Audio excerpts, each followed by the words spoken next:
Hey everyone, today I want to talk about how to market your podcast.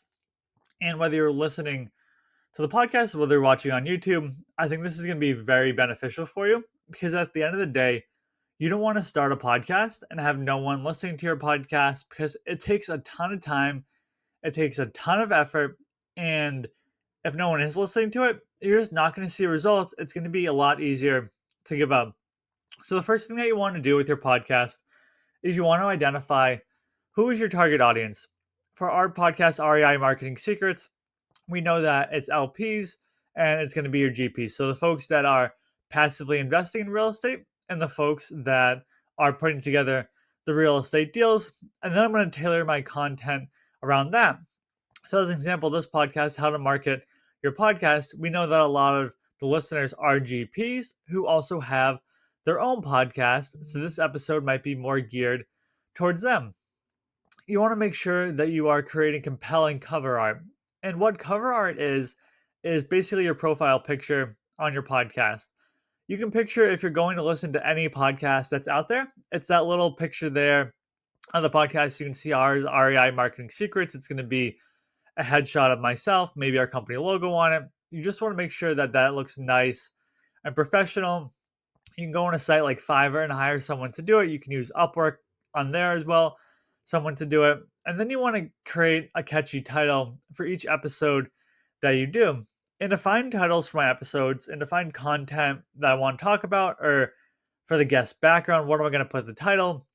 I'll use a tool called Answer the Public and I'll type in podcasting. I can see a lot of people are searching for how to market a podcast. I can see the different things that people just want answered. So I'm going to make that the title of the podcast. And then I want to optimize my podcast for search. And what I mean by that is people could find your podcast through the different podcasting platforms that are out there, like iTunes and Google and Spotify and different places like that. But I also want to optimize it for Google SEO. So what I mean by that is I want my title is what I'm going to be using for the blog post on my website or the show notes page on my website to be how to market a podcast. And to make sure that there's traffic for the name of the podcast episode, I use a tool called SpyFu, and I'll type in how to market a podcast because I found on Answer the Public, and it'll spit out some result and show me how many people are actively searching for that term. So then I know, okay, I'm optimizing not only this podcast for search, confirming that, but I'm also having folks that are asking this question that are out there. Now, you've done the podcast interview, say it's a 30, 60-minute podcast interview. Why not use that and leverage social media for it? So, what I like to do for our guests is for each interview that I conduct, create 5 to 7 social media posts for them. And then I'll take those social media posts and I'll share them across our different social media networks, along with sharing it to the guest so that the guest takes those social media clips and shares them with their audience. And when it comes to leveraging the social media, I recommend a tool called like Capwing. I'm sure there's other tools that are out there. And what this tool does is I can upload our podcast interviews to the tool and it'll create snippets for me. It can create, I think, sometimes like 10, 15 different snippets in different forms. So one could be for LinkedIn, you could think more of your big horizontal video.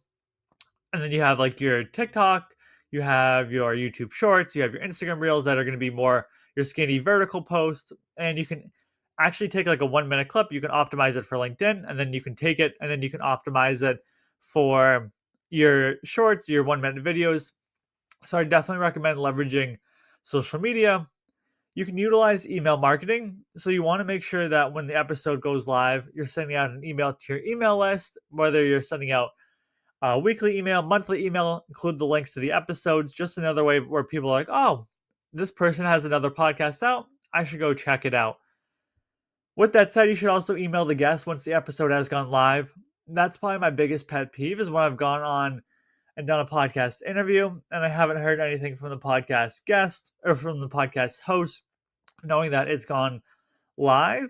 And I'm just waiting, never knowing that it went live. So I never know to promote it to my audience. So just want to make sure that you're sending an email out to the podcast guest to let them know that the interview has gone live.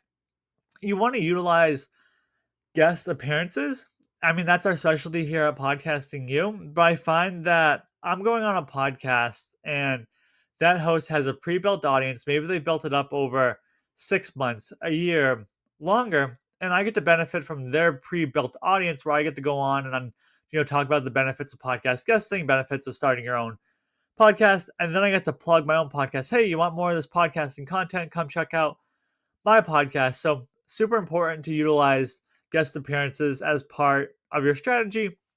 You want to have a website, just somewhere where you can send your listeners to. You can send them to like our website. We just send them to. We have like a little podcasting page on our Podcasting E website. We use like WordPress. You could use like a Squarespace site. I know there's even podcast like websites out there that you can use to directly put together your podcasting website, and it really doesn't have to be that expensive. With that said, I think we developed our podcasting website. It was like $500, and then I eventually hired someone last year to make it a little bit more, just make a little bit more functionality. But it really doesn't have to be that expensive to start your own podcast website. Make sure that you engage with your audience, get their feedback, and you can tell by a lot of your downloads. Okay, people like this episode, people didn't like this episode. That's going to be getting some feedback. Hey, email me questions. Let me know what you think about the show. Do you want more podcasting content? Do you want more real estate investing content? Just do what you can to engage with your audience. The next part would be attending events and conferences. By attending these events, you can meet people, tell them what you do, you can talk about the podcast, and just the more people that get eyeballs on your podcast, the more that it's going to grow. I think this goes back to engaging your audience. Because if I like a podcast, I'm going to share it with my friends and family. Then they're going to share it with their friends and family. And it's really going to allow your podcast to grow. And that's just, again, that comes back to engaging your audience. I know I touched on attending events and conferences. And really, at the end of the day, you're offering value. It's not going to be an infomercial. It's not just like a sales call, a sales pitch on the podcast. My job when I see myself as a podcast host or podcast guest is just to provide as much value that I can, that someone says, okay, this person's an expert. Okay, I should go off and I should hire this company because they're offering so much value and they're not just pitching me. Like our value and our service offering, it's going to speak for itself. I don't have to sell if I provide enough helpful content and I offer enough value. And then the last part is just tracking your progress, whether you're tracking your net worth, whether you're tracking your business goals, whether you're tracking your workouts. You want to just make sure that you're tracking your progress so you can see, okay, I went from 100 downloads this month to 150 downloads this month. Okay, that's a 50% increase. Now, what's the next number? Maybe I went from 150 to 225. Now that's another 50% increase. And you just track it consistently over time, and then you can really start to make progress. And then you can see, okay, this episode got 90% of people listen to it that subscribe. Maybe this episode 75% of the people that subscribe, and 50%, okay, I should make more content like the 90%. And really, the only way that you're going to get this metrics is one, just being consistent with the podcast. It's not going to happen getting these metrics over a couple months. It could be 6 months, it could be a year. And two, just tracking your progress. It's really that simple. I like to create a spreadsheet and just do it the first of the month. Just go back through, put my download numbers per episode, see my listenership growing, gives me confidence, see what podcast people liked. Okay, let me go find more guests that downloaded this type of podcast. And it just gets me that feedback. And it's like anything else, the more data you have, the better decisions you can make. But I hope this was super helpful on how to market your podcast.